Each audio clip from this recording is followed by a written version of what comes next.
So I woke up. I said farewell to my mom and little bro. My dad came with me to see me off. I checked my bag one last time and my passport and wallet. I went to the bus station to go to the airport. My dad came with me and I said my farewells. After some hours, about 2 I think, I finally arrived. My friend was there. I'll call him Simon, 'cause he was one of the few that sort of disliked TDGL evil laugh, hey hey hey. Oh, obviously I'm naming him different for personal info protection. Just letting you guys know. We walked around the airport.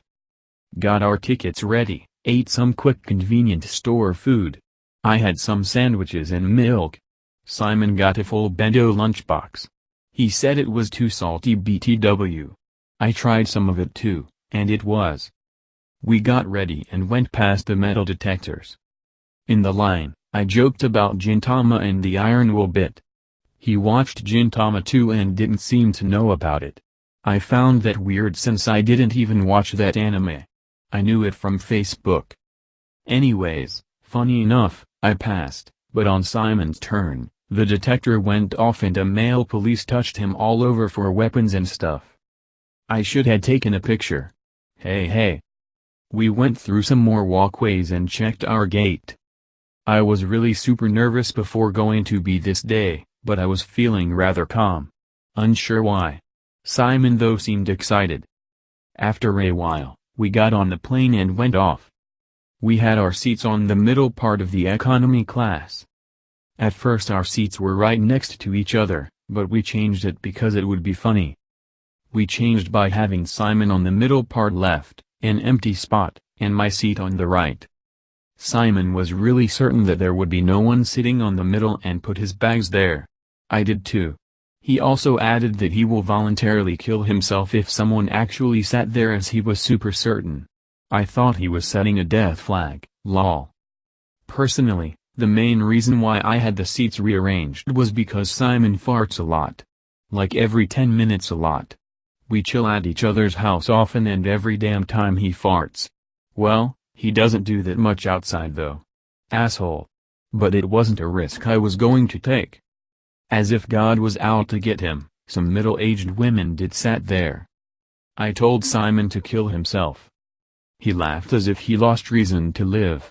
But didn't commit suicide sadly. Hey. The middle-aged woman was really good at Japanese. Anyways, Simon acted as if it was his first time riding a plane. I rode planes like my entire life. Every 2 years or so. I'm not rich BTW. My family is like a nomad. Not that I hated that though. I'll talk about that more in depth perhaps another time. So Simon was freaking out from the rumbling and stuff. And I was just excited but tired at the same time from the lack of sleep. We ate airplane food and stuff. Simon would keep talking to me, which annoyed me a bit since there was a woman right between us, so it felt like we were bugging her. I told him about it and he quieted down a bit. I told him nicely about it, of course. So, after a while, he talked to me by using a napkin tissue by writing on it. I looked at it and it said to check out some song. I did and it was really good. It was a song that I listened to back in elementary times but which I forgot about. We were given some paper to fill out, by the way. It asked stuff like, do we have drugs and explosives? I was all like LOL wit. But of course answered seriously. It was almost landing time.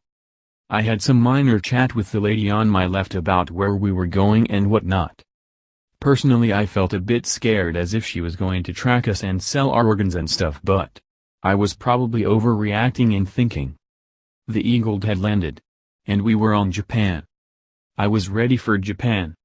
I had all the preparation and was all like, give me your worst, damn it. Simon took forever to get his bag, despite only being one backpack like me, so I went ahead. I was one of the first to get out of the plane. I looked outside and found it surprisingly underwhelming. It felt like back in middle school when I went to travel Grand Canyon. Felt fake.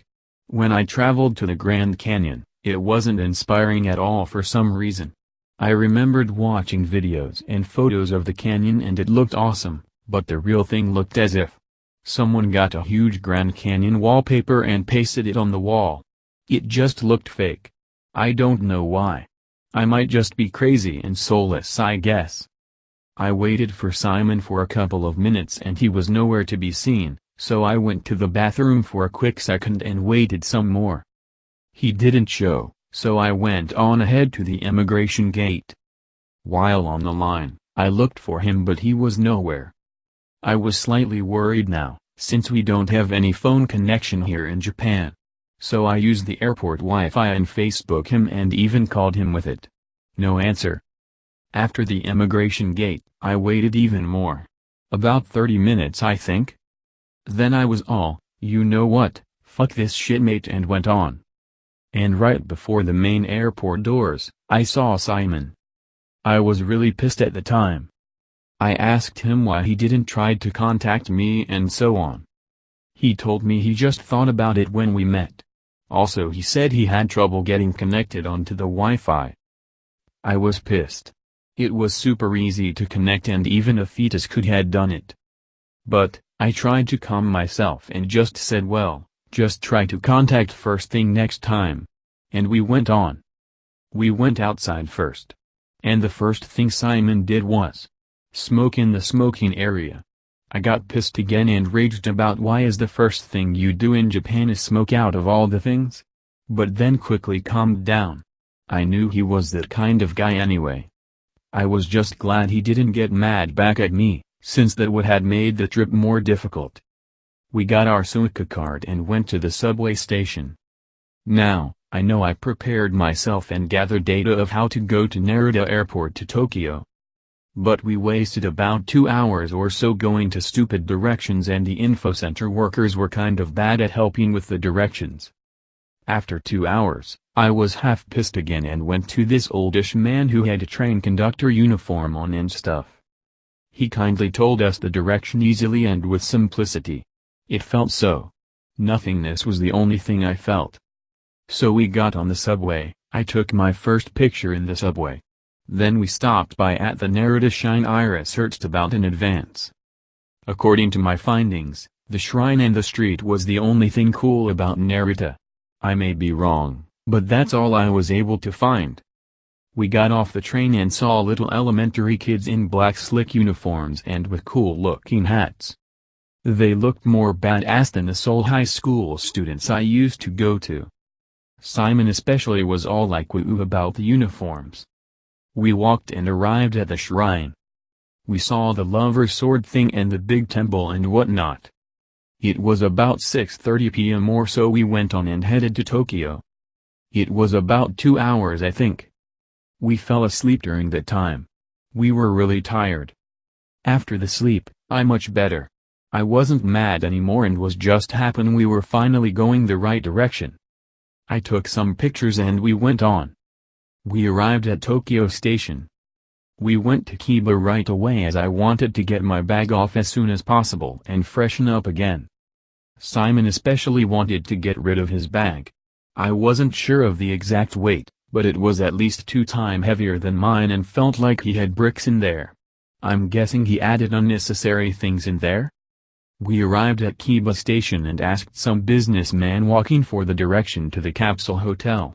He did answer us, but just walked away. Huh. Cold. We then asked a middle-aged lady and she showed us the way kindly. You have no idea how grateful we were. We went in the hotel, confirmed the reservation I made in advance and went in.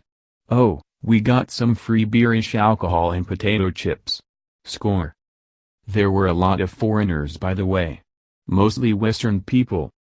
Oh, BTW, because Simon was poor and never gets any financial help from his parents, his family is kind of complicated. I'll talk about it later or something. We had to share the same capsule. To be honest, I wanted to fucking shoot myself in the head but I prayed to the heavens that one day I'll be rich enough to buy the whole hotel instead. We took a shower. The shower was like the Pay-style outdoor shower with a hot tube. You know the showers with the blue and red curtain on the entrance and stuff? Yep. That. I personally really liked it. We ate the chips and beer. The beer was lemon flavor. It was okay. It was slightly stronger than your regular beer, I think. The chips though were pretty damn good. I can't remember the name of it though. It was 8:20 p.m. and we went outside to get a proper meal. We went to a ramen restaurant and had our first meal in Japan. I had disgusting amount of ramens before, but Japanese ramen was pretty damn different. In a good way. It had a strong egg taste and with a slice or pork. It was way fancier than the ones I usually eat. We wandered around just to explore the area and found this big shrine. It was all red and had that 3 looking symbols that symbolizes God or something if I remember correctly. There weren't any people at all though. Probably because it was late. I took some pictures. We walked some more and found a small shrine by the waters. It felt like a little island and had koi fish. It looked really amazing. Felt like a small secret garden. There was an arrow with a paper note tied to it on the shrine by the way.